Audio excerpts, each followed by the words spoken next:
hoje não era uma prova tão dramática, na verdade ela era chata mesmo, né? Até a gente ficar vendo aquilo não engrenava, não sei o quê, mas ok, estava lá, era de resistência, duplas, claro, e aí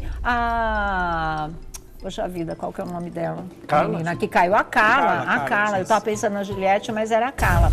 A Carla, formando dupla com Juliette, a Carla passou mal na prova e ela caiu. Ela desmaiou, né? Foi como um desmaio rápido, mas foi.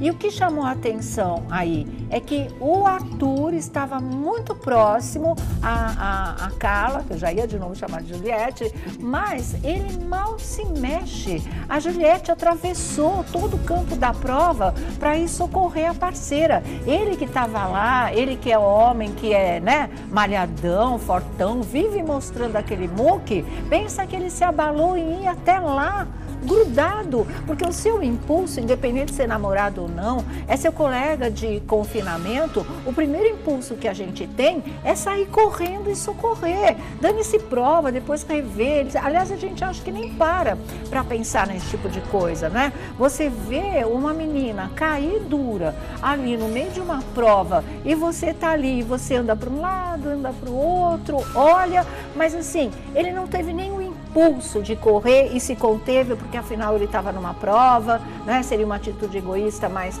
consta, né, do jogo, essa coisa toda, mas nem esse impulso ele teve. Ele ficou lá assim, ele é um bananão, de verdade. Só que nesse tipo de situação, a coisa poderia ser mais grave, ou grave, né? Porque graças a Deus não chegou a ser. E aí, alguém que podia ter socorrido na hora não fez esse tipo de coisa? Deixou uma mulher, não é, tentando levantar a outra. A gente não tem essa força física, claro que tem, claro que conseguiu, porque a Juliette foi lá, se esforçou, deu conta do recado, mas ele ali grudado, gente, ele podia ter ido lá num instante, ele pegava a menina nos braços, esses brações que ele tem, e ia levar, não é, lá para dentro, até vir o médico, sei lá o que eles iam fazer com ela, mas ele foi omisso, mais uma vez, ele é omisso em socorrer a Carla, ou seja, ele não tá nem aí para ela, porque além dela não ser apenas uma colega de confinamento, que qualquer um já sairia para socorrer, ela é tida como a namorada dele. Ela se sente, depois então do pedido de joelhos lá para o namoro, ela se sente a namorada do Arthur, não é? E ele faz esse tipo de coisa, como é que ele consegue? Que sangue frio é esse, na verdade? A Carla, para participar dessa prova, porque era aquela prova de você atravessa, volta, entrega o objeto para o seu parceiro, volta para lá de novo, tem que cumprir prazo, não pode derrubar objetos, você fica o tempo todo num desgaste físico, né? E a coisa é pesada. E ela já tinha vindo de 2 dias de confinamento naquele quarto secreto. Aquilo ali, não estava fazendo nada, estava só vendo o vídeo. O vídeo mexeu com o emocional dela o tempo todo. É para isso que existe o paredão falso e o quarto secreto. Você vai descobrindo coisas que te deixam abalada, que te deixam chocada, e ela usou essa palavra muitas vezes. Depois ficou lá, não dormiu direito, esperou, né, a produção chegar. Teve uma hora que ela estava desesperada porque ninguém ia buscá-la. Teve toda uma preparação de como ela iria chegar, como é que ela iria lidar com os colegas. Depois tinha um ponto de interrogação de como é que eles iriam reagir, e daí para frente como é que ela faria esse jogo. Quer dizer, tudo isso é um peso emocional, é um desgaste psicológico que afeta a sua energia. Depois disso tudo, você ainda tem que enfrentar uma prova de resistência, faça-me o favor, estava, né, com muita chance de que ela poderia realmente não conseguir dar conta, não conseguir terminar a prova, seria o melhor dos mundos, mas não, ela realmente se sentiu mal. Ela disse que ela viu um teto preto. Sabe o que isso significa? Quando você vê tudo escuro, sua pressão foi para o pé e aí você desmaia de verdade. Foi o que aconteceu com essa menina, e isso por si só já seria um acontecimento nessa prova, né? A gente já teve outra com 2 fraturados lá, que foi aquela última prova que o Caio e também o Arthur saíram machucados dessa história, e agora a gente tem essa da Carla. Mas Mas nessa, o que chama a atenção é justamente isso, que a gente está no auge daquela polêmica toda, que o Arthur não gosta da Carla, que ele não está nem aí para ela, que ele está simplesmente agora com medo de romper isso diante do público e ficar mal visto.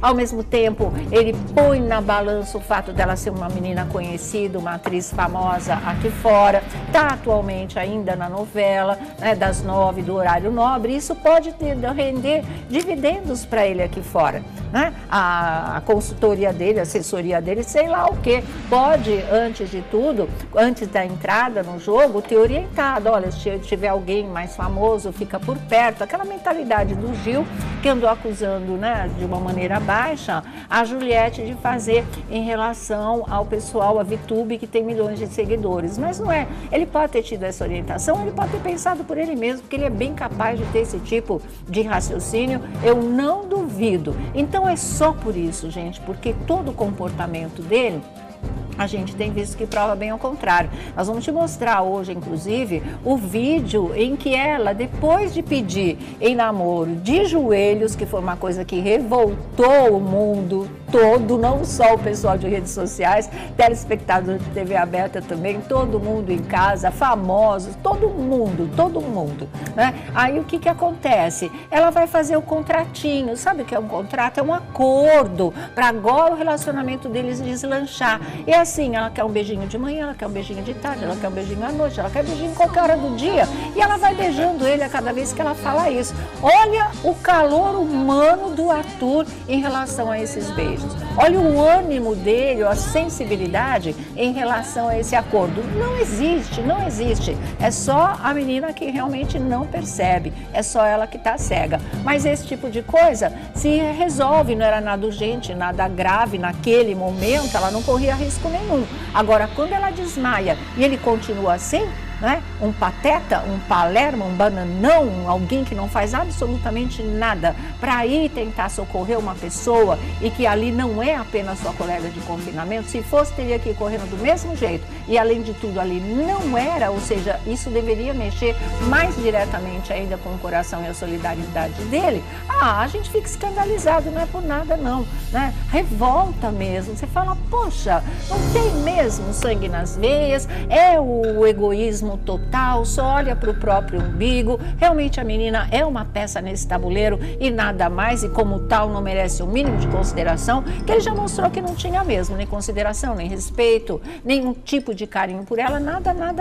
Ela que insiste nessa história e ele reluta em romper por interesse no jogo e nada mais do que isso, né? Ele acha que ele está arrasando aqui fora, ele acha que ele não fez nada demais, que ele nunca magoou ninguém, ele acha que ele é gênio da estratégia, né? Para ele, o Deus é o Projota, é o meu mestre mandou, eu faço, e é por aí que eles vão certos, como vocês viram na pista de dança da festa. Os dois sozinhos de madrugada, dançando o rock lá e dizendo que ali estavam os dois vencedores, palavras do Projota, com as quais o Arthur concordou plenamente. Eles estavam ali, inclusive, comemorando antecipadamente uma vitória no dia 4 de maio. Era só isso que eles estavam fazendo. Sabem de nada, inocentes, absolutamente nada. Então a polêmica do dia hoje é justamente essa. Por que que ele se manteve inalterado, na verdade? Por que que ele não correu em direção a ela? Por que que ele não socorreu a própria namorada, né? E o filme dele, nessa polêmica, está ficando mais queimado ainda. Se o Arthur cair num paredão, ele vai para o olho da rua e o índice de rejeição vai ser muito alto. Tem chances dele ir para o paredão? Tem sim, porque com o resultado da prova, Fiuk e Rodolfo como vencedores, o Rodolfo abrindo mão, inclusive, de ser líder, deixando para o Fiuk, e outra coisa que vai acontecer, que é o Rodolfo ficar com os 20 mil reais, o Fiuk não se bica com o Arthur. Já não era uma coisa agradável a relação dos dois. Depois que o Arthur deu o monstro para ele sofreu vestido naquela carta de baralho pra caramba, ele ficou muito revoltado, e aí acontece dele dar novamente o monstro para ele, a coisa ficou muito séria, na verdade. Então, acredito que se Sara e Gil, que são, né, que formam com o Fiuk o novo G3, não fizerem a cabeça do Fiuk para valer em favor do Arthur, porque a Sara e o Gil amam o Arthur, é bem capaz mesmo, e é para isso que a gente torce, que o Fiuk possa colocar o Arthur no paredão. E aí vamos ver o que acontece. Eu acho que ele sai, e que ele sai lindamente, na verdade, né? Mas a gente não sabe, porque o Thiago Leifert também avisou que por conta do paredão falso, as regras para a formação do paredão, elas não serão as de sempre, elas não serão as normais, que muita surpresa tem por esse caminho. Ele já foi favorecido pelo paredão falso, ele tem um voto que vale por 2, né? Ele vai ter essa vantagem, a gente não sabe quais outras ele vai poder ter nessa mudança de regras.